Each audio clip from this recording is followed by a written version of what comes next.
Leaders and environmental campaigners from around the world are coming together in Glasgow, Scotland.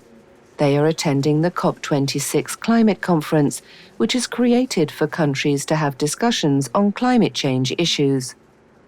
German artist Arndt Drossel entered the city in his artwork. He made the 160-kilogram steel sphere and has walked 1,500 kilometers. His message is that people should work together to fight global warming. I'm an artist and make this promise walk from Germany to Glasgow to the COP26, about more than 1,500 kilometers inside of the sphere, walking and show people we are feeling connected. We can feel connected when everyone gives a promise to our future, to our children's future, and of course to Mother Earth. Before COP26 opened, the World Meteorological Organization reported that the warmest years on record were the last 7.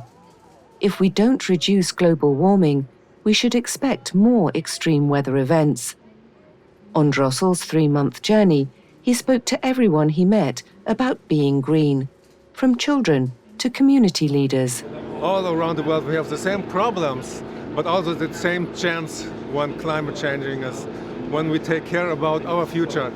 And that's why I did walk just 3 months long. On Drossel's way, he had to stop and repair his sphere often. He also met lots of people and got support. He believes this is an image of the way to deal with climate change. Nearly every second day I have to find a welding space, a workshop to repair it.